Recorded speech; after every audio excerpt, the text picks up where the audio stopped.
పెళ్ళైనా పండగైనా వేడుక ఏదైనా పట్టుచీరల ప్రత్యేక వేదిక వారాహి సిల్క్స్.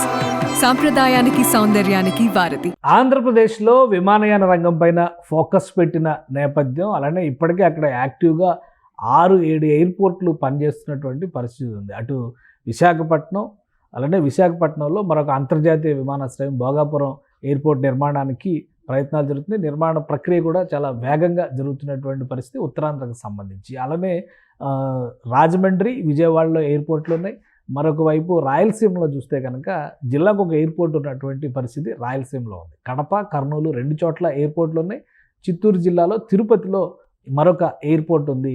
ఇవి కాకుండా ప్రత్యేకంగా అనంతపురంలో పుట్టపర్తిలో మరొక ఎయిర్పోర్ట్, అంటే దాదాపు 4 జిల్లాల్లోనూ ఎయిర్పోర్ట్స్ రాయలసీమలో ఉన్నటువంటిది ఆంధ్రప్రదేశ్లో చూస్తున్నాం. ఇవి కాకుండా 6 చోట్ల కొత్త ఎయిర్పోర్ట్లు నిర్మించాలనేటువంటి ప్రతిపాదన ఏపీ సర్కార్ చేసింది. ఈ ప్రయత్నాలు కూడా జరుగుతున్నాయి. భోగాపురంతో పాటు దగదర్తి ఎయిర్పోర్టు నిర్మాణ పనులు కూడా వేగంగా ముందుకు తీసుకెళ్లే ప్రయత్నం ఏపీ సర్కార్ చేస్తుంది. వీటితో పాటు ఫీజిబిలిటీ సర్వే కోసం మరో 6 ఎయిర్పోర్ట్ల పైన ఫోకస్ పెట్టింది. అదే తరహాలో తెలంగాణ ప్రభుత్వంపై కూడా ఎయిర్పోర్ట్ల నిర్మాణం పైన ఫోకస్ పెట్టింది. వాస్తవానికి హైదరాబాద్ ఎయిర్పోర్ట్, ఇంటర్నేషనల్ ఎయిర్పోర్ట్ ఒక్కటే తెలంగాణలో ఉన్నటువంటి పెద్ద ఎయిర్పోర్టు. అలాగే ఒకే ఎయిర్పోర్ట్ ఉందని అందరూ అనుకుంటారు, కానీ వాస్తవానికి తెలంగాణలో యాక్టివ్గా 4 ఎయిర్పోర్ట్లు పనిచేస్తున్నటువంటి పరిస్థితిని మనం గమనించాలి. ఇవి కాకుండా మరొక 4 చోట్ల ఎయిర్పోర్ట్ల నిర్మాణ ప్రక్రియను ముందుకు తీసుకెళ్లాలనేటువంటి సంకల్పంతో రేవంత్ రెడ్డి ప్రభుత్వం పావులు ముందుకు కదుపుతోంది. ఈ దిశగా కేంద్ర పౌర విమానయాన శాఖ మంత్రి రామ్మోహన్ నాయుడుతో సంప్రదింపులు జరుపుతున్నట్టుగా కూడా కోమటిరెడ్డి వెంకటరెడ్డి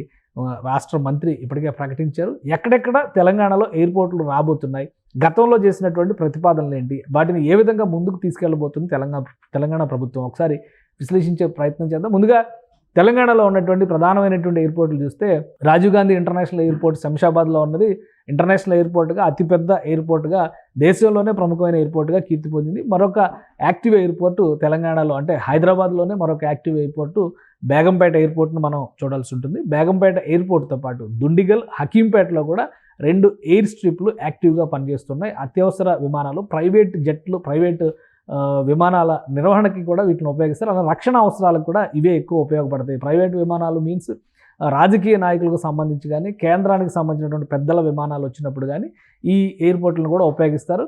ఇవి ప్రస్తుతం తెలంగాణలో ఉన్నటువంటి క్రియాశీలమైనవి. మొదటిది దుండిగల్ ఎయిర్పోర్ట్ చూస్తే ఇది హైదరాబాద్ సరౌండింగ్లోనే ఉంది. అలానే హకీంపేట ఎయిర్పోర్ట్, ఇది కూడా హైదరాబాద్ సరౌండింగ్లోనే ఉంది. బేగంపేట ఎయిర్పోర్ట్ మొన్నటి వరకు అంతర్జాతీయ వైమానిక యానానికి సంబంధించి హైదరాబాద్లో కీలకమైన ఎయిర్పోర్టు. కొత్తగా శంషాబాద్ ఎయిర్పోర్ట్ వచ్చిన తర్వాత బేగంపేట ఎయిర్పోర్ట్లో ఆపరేషన్స్ తగ్గాయి. దీని తర్వాత మరొక ఎయిర్పోర్ట్ కీలకమైంది నాదర్గుల్ ఎయిర్పోర్ట్ కూడా తెలంగాణలో ముఖ్యమైనటువంటి ఎయిర్పోర్ట్. అయితే ఇది పైలట్ ట్రైనింగ్ సెంటర్గా ఉండేది. ఎప్పుడైతే శంషాబాద్ విమానాశ్రయం అందుబాటులోకి వచ్చిందో ఇక్కడ జరిగినటువంటి పైలట్ ట్రైనింగ్ కార్యక్రమాలు మొత్తాన్ని కూడా బేగంపేటకి షిఫ్ట్ చేశారు. అందుకని ప్రస్తుతం నాదర్గుల్ ఎయిర్పోర్టు వినియోగంలో లేదు. అంటే ఓవరాల్గా హైదరాబాద్ పరిసర ప్రాంతాల్లో హైదరాబాద్లోనే 5 ఎయిర్పోర్ట్లు ఉన్నాయి, కానీ 4 యాక్టివ్గా ఉన్నటువంటి ఎయిర్పోర్ట్లు. ఈ 4 ఎయిర్పోర్ట్లు కూడా తెలంగాణకి సంబంధించి యాక్టివ్గా ఉన్న ఎయిర్పోర్ట్లుగా మనం చూడాల్సి ఉంటుంది. ఇవి కాకుండా ఇప్పుడు తెలంగాణ రాష్ట్రంలో మరో ఎయిర్పోర్ట్ ప్రతిపాదన ఒకటి తెరపైకి వచ్చింది. అది కీలకమైంది. మామనూరు ఎయిర్పోర్టు 2వ ప్రపంచ యుద్ధ సందర్భంలో నిజాం ప్రభువులు ఉన్నటువంటి సందర్భంలో కూడా క్రియాశీలంగా వ్యవహరించినటువంటి ఎయిర్పోర్టు. దీన్ని పునరుద్ధరించేటువంటి ప్రయత్నాల్ని రేవంత్ రెడ్డి సర్కార్ చేస్తోంది. ఈ క్రమంలోనే ఇటీవల నిధుల విడుదలకు కూడా ఆదేశాలు జారీ చేసింది. అక్కడ ఎయిర్ స్ట్రిప్ డెవలప్మెంట్కి సంబంధించి ఎటువంటి ప్రక్రియలో ముందుకెళ్లాలనేటువంటి ప్రయత్నాలు తెలంగాణ ప్రభుత్వం చేస్తుంది. అది కాకుండా మరొక కీలకమైనటువంటి ఎయిర్పోర్ట్ తెలంగాణలో రావడానికి అత్యధిక అవకాశాలు ఉన్నటువంటి ఎయిర్పోర్ట్ కొత్తగూడెం ఎయిర్పోర్ట్. కొత్తగూడెంలో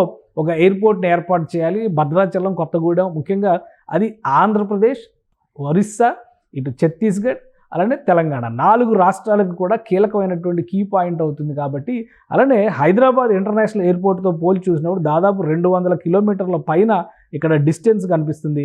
ఇక్కడ సాధారణంగానే ఎయిర్పోర్ట్స్ ఫీజిబిలిటీని దృష్టిలో పెట్టుకొని చూస్తే కనీసం ఒక్కొక్క ఎయిర్పోర్ట్కి మధ్య 170 నుంచి 200 కిలోమీటర్ల దూరం ఉంటే ఆ ఫీజిబిలిటీ ఎక్కువగా ఉంటుందనేటువంటి అభిప్రాయం ఉంది. ఈ క్రమంలోనే కొత్తగూడెం ఎయిర్పోర్ట్ ప్రతిపాదనని తెలంగాణ ప్రభుత్వం తెరపైకి తీసుకొచ్చింది. దీన్ని ముందుకు తీసుకెళ్లేటువంటి ప్రయత్నం చేస్తుంది. అక్కడ కనుక 200 కోట్ల నుంచి 300 కోట్ల రూపాయలతో లోకల్ ఎయిర్పోర్ట్ని డెవలప్ చేస్తే 4 రాష్ట్రాలకు సంబంధించినటువంటి జంక్షన్ పాయింట్ అయ్యే అవకాశం ఉంది. కాబట్టి డెవలప్మెంట్ యాక్టివిటీ కూడా ఎక్కువ వస్తుందనేటువంటి ఆలోచన రేవంత్ రెడ్డి సర్కార్ చేస్తుంది. ఈ దిశగా కేంద్ర పౌర విమానయాన శాఖతో చర్చలు జరిపేటువంటి ప్రయత్నం కూడా జరుగుతుంది. ఆ తర్వాత నిజామాబాద్ ఎయిర్పోర్టుకు సంబంధించినటువంటి ప్రతిపాదన కూడా మరొకటి వచ్చింది. అయితే నిజామాబాద్కి హైదరాబాద్కి ఉన్నటువంటి దూరం ఇక్కడ ప్రధానమైనటువంటి సమస్య అయ్యేటువంటి అవకాశాలు కనిపిస్తుంది. ఎందుకంటే మొత్తం మీద 170 నుంచి 180 కిలోమీటర్ల లోపే హైదరాబాద్కి నిజామాబాద్ దూరంలో ఉన్నటువంటి నేపథ్యంలో ఇది నిజామాబాద్లో ఏర్పాటు చేయాలా, పొరుగున ఉన్నటువంటి ఆదిలాబాద్ లేదా బాసర, ఉమ్మడి ఆదిలాబాద్ జిల్లా నిర్మల్ బాసరకి పరిసర ప్రాంతాల్లో ఇంకొక ఎయిర్పోర్ట్ని ఏర్పాటు చేయాలనేటువంటి అంశం పైన కూడా తెలంగాణ ప్రభుత్వం అధ్యయనం చేస్తోంది. అంటే ఓవరాల్గా మనం చూసినప్పుడు ఇక్కడ కొత్తగా 2 ఎయిర్పోర్ట్ల ప్రతిపాదన ఉంది. పాత ఎయిర్పోర్ట్ చూస్తే కనుక మామనూరు ఎయిర్పోర్ట్ని మరోసారి తెరపైకి తీసుకొచ్చేటువంటి ప్రయత్నం తెలంగాణ ప్రభుత్వం చేస్తుంది. వీటికి కొనసాగింపుగా మరొక ప్రతిపాదన ఇక్కడ కనిపిస్తున్నటువంటి మరొక ప్రతిపాదన ఏంటంటే వరంగల్ ఎయిర్పోర్ట్ కాకుండా రామగుండం ఎయిర్పోర్ట్ను కూడా తెలంగాణ ప్రభుత్వం మరోసారి తెరపైకి తీసుకొచ్చింది. ఆల్రెడీ రామగుండంలో ఒక విమానాశ్రయం ఉంది, ఒక ఎయిర్ స్ట్రిప్ ఉంది. గతంలో ఉన్నటువంటి ఒక ప్రైవేట్ సిమెంట్ కంపెనీకి సంబంధించి అక్కడ వాయుదూత్ విమానాలు అంటే Indian airlines, air India joint వెంచర్లో తేలికపాటి విమానాలు, చిన్న విమానాలు 50 మంది 60 మంది కెపాసిటీతో నడిచేటువంటి విమానాలు నడిపేందుకు కావాల్సినటువంటి ఎయిర్ స్ట్రిప్ని రామగుండంలో ఏర్పాటు చేశారు. రామగుండంలోనే ఎందుకంటే నేషనల్ థర్మల్ పవర్ ప్రాజెక్ట్ లాంటి పెద్ద ప్రాజెక్టులు, అలానే సింగరేణి కాలరీస్కి సంబంధించినటువంటి ప్రధాన కార్యాలయం ఇవన్నీ కూడా అక్కడ కేంద్రీకృతమై ఉన్నటువంటి నేపథ్యంలో రాకపోకలకు సులువు అవుతుందని తేలికపాటి చిన్న విమానాల నిర్వహణకు సంబంధించి ఒక ఎయిర్పోర్ట్ని గతంలో డెవలప్ చేశారు. అయితే అది మూతపడినటువంటి పరిస్థితి ప్రస్తుతం నిరుపయోగంగా ఉంది. మామనూరు ఎయిర్పోర్టుతో పాటు రామగుండం ఎయిర్ స్ట్రిప్ను కూడా డెవలప్ చేసేటువంటి ప్రయత్నాల్ని తెలంగాణ ప్రభుత్వం ముమ్మరం చేస్తుంది. అయితే డిస్టెన్స్ వైజ్గా హైదరాబాద్ విమానాశ్రయానికి ఇవి ఎంత దూరంలో ఉంటాయి, ఫీజిబిలిటీ ఎంతవరకు ఉండే ఛాన్సెస్ ఉంటాయి, వీటిపైన అధ్యయనం చేసేటువంటి ప్రక్రియని తెలంగాణ ప్రభుత్వం కూడా మొదలు పెడుతుంది. కానీ ఓవరాల్గా ఈ ప్రక్రియలో ఎక్కువ శాతం కలిసి వచ్చేది. ఎందుకంటే హైదరాబాద్కి కేవలం 150 నుంచి 160 కిలోమీటర్ల దూరంలో ఉన్న వరంగల్ మామనూరు ఎయిర్పోర్ట్ పైన రాష్ట్ర ప్రభుత్వం ఫోకస్ పెట్టినప్పుడు నిజామాబాద్ రామగుండం ఎయిర్ స్ట్రిప్ల డెవలప్మెంట్ అనేది పెద్ద ఆటంకం అయ్యేటువంటి అవకాశం కాకపోవచ్చు. అలానే 200 కోట్ల నుంచి 300 కోట్ల రూపాయల ఇన్వెస్ట్మెంట్ కనుక చేయగలిగితే అక్కడ ఎయిర్పోర్ట్లు డెవలప్ చేయడానికి ఎయిర్పోర్ట్స్ అథారిటీ ఆఫ్ ఇండియా రెడీగా ఉందని ఇప్పటికే పౌర విమానయాన శాఖ నుంచి ఓవరాల్ అప్రూవల్ వచ్చినటువంటి నేపథ్యంలో తెలంగాణ ప్రభుత్వం కూడా ఈ ఎయిర్ స్ట్రిప్ల డెవలప్మెంట్ పైన ఎక్కువ ఫోకస్ పెడుతుంది. అన్నిటికంటే ఎక్కువ కలిసి వచ్చేది కొత్తగూడెం ఎయిర్పోర్ట్ అయ్యేటువంటి అవకాశాలు ఉన్నాయి. కాబట్టి 4 రాష్ట్రాల జంక్షన్ పాయింట్గా కొత్తగూడెం మారేటువంటి అవకాశం ఉంది. అలానే భద్రాచలం దేవస్థానానికి రాకపోకలు కల్పించేందుకు కూడా కొత్తగూడెం ఎయిర్పోర్ట్ ద్వారా ఎక్కువ ప్రయాణ సౌలభ్యం కలుగుతుందనేటువంటి ఆలోచన ఉంది. కాబట్టి తెలంగాణ ప్రభుత్వం ఈ 4 ఎయిర్పోర్ట్లకి సంబంధించినటువంటి ఫీజిబిలిటీ పైన స్టడీ చేసేందుకు, అధ్యయనం చేసేందుకు చర్యలు తీసుకుంటుంది.